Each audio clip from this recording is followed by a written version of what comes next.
ब्रज में होली के दौरान मुस्लिम समुदाय की एंट्री पर बैन की मांग का मुद्दा लगातार गर्माता जा रहा है। महाकुंभ की तर्ज पर होली के दौरान ब्रज में मुस्लिम समुदाय की एंट्री ना हो, इसके लिए मुहिम छेड़ दी गई। एक ने तो योगी आदित्यनाथ को खून से खत लिख दिया है, दूसरी ओर मौलाना शहाबुद्दीन बरेलवी ने इसे हिंदू मुस्लिम एकता और देश के संविधान के खिलाफ बताया है। महाकुंभ के सफल आयोजन के पीछे क्या एक कारण यह भी रहा कि मुसलमानों की कुंभ क्षेत्र में एंट्री पर बैन लगा रहा? ये सवाल इसलिए क्योंकि अब मथुरा वृंदावन के हिंदू संतों की डिमांड है कि महाकुंभ की तर्ज पर होली के दौरान यहां भी मुस्लिम समुदाय की एंट्री पर बैन लगा दिया जाए। एंट्री पर बैन की मांग को लेकर अब मुस्लिम मोहल्लों से रिएक्शन आने शुरू हो चुके हैं। मुसलमानों को किसी भी तरह से होली में प्रवेश नहीं होना चाहिए। ये चंद फिरका परस्त ताकतें नहीं चाहती हैं कि मुसलमान और हिंदू मिलकर के यहाँ पे रहें। बीजी को अपने खून से पत्र लिखा है और मांग की है कि हमारे होली जैसे पवित्र त्योहार पर मुसलमानों की दुकानें नहीं लगनी चाहिए। जिन मुसलमानों को ये लगता था कि हम हिंदुओं के साथ नहीं रह सकते, वो मुसलमान 1947 में पाकिस्तान चले गए थे। ये दिनेश शर्मा है, श्री कृष्ण जन्मभूमि के याचिकाकर्ता। ये चिट्ठी लिख रहे हैं, खून से सनी चिट्ठी उत्तर प्रदेश के मुख्यमंत्री योगी आदित्यनाथ को। चिट्ठी में जो लिखा है उसका मजमून ये है कि होली के दौरान मथुरा वृंदावन में मुस्लिम घुसपैठ कर रंग में भंग डाल सकते हैं, लिहाजा मुसलमानों की एंट्री पर बैन लगा दिया जाए। ये लोग हमारे होली के त्योहार में हमारे होली के पवित्र जो रंग होते हैं उनमें जहर मिला सकते हैं, कांच के टुकड़े मिला सकते हैं, उनमें मिलावट कर सकते हैं, मिठाइयों में थूक सकते हैं, तो ऐसे लोगों को हमारे त्योहार से दूर रखा जाए। दिनेश शर्मा अकेले नहीं हैं।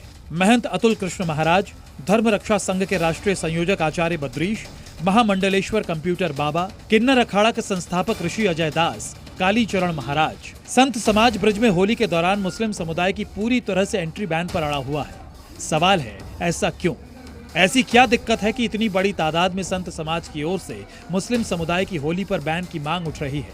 संतों की दलील है कि बरसाना की होली हिंदुओं की है, इसमें मुस्लिमों का क्या काम है? संत समाज का कहना है कि होली के दौरान मुस्लिम समुदाय के जिहादी तत्व डिस्टर्ब कर सकते हैं, दुकानें खोली तो रंग में केमिकल डालने की साजिश कर सकते हैं।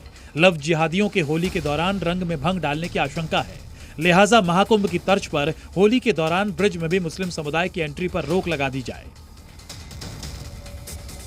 ब्रज क्षेत्र में हम मथुरा वृंदावन नंदगांव बरसाना गोकुल दाऊजी सभी जगह होली के दौरान मुस्लिम समाज के प्रवेश पर प्रतिबंध लगाएंगे।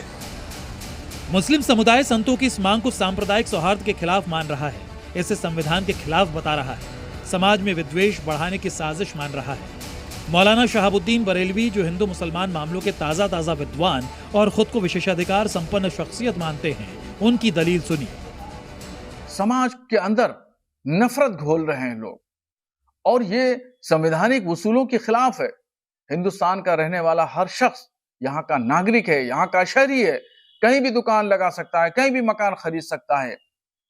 ये क्या तमाशा है कि मुसलमान नहीं लगाएगा, हिंदू लगाएगा, फला नहीं लगाएगा, ढमाका लगाएगा। ये तमाम चीजें जो हैं ये गैर उसूली, गैर अखलाकी बात हो रही हैं और इससे आर्थिक स्थिति, माशी और इक्तिसादी तौर पर किसी कम्युनिटी को कमजोर करने की एक साजिश रची जा रही है। मौलाना शहाबुद्दीन बरेलवी के खिलाफ वाली आवाज कारी अबरार की जुबान तक आते आते नरम और मुलायमियत के घोल में समा गई है। हिंदू मुस्लिम एकता की दुहाई की नई कहानी सुना रहे हैं। ये बहुत काबिले मजम्मत है। ये हिंदुस्तान सेकुलर हिंदुस्तान है। इसकी खूबसूरती ये है कि यहाँ सब लोग मिलजुल कर रहते हैं। जिन मुसलमानों को ये लगता था कि हम हिंदुओं के साथ नहीं रह सकते, वो मुसलमान 1947 में पाकिस्तान चले गए थे। यहाँ अब वो मुसलमान रहते हैं जो एक जिस्म दो जान की तरह अपने हिंदू भाइयों को समझते हैं।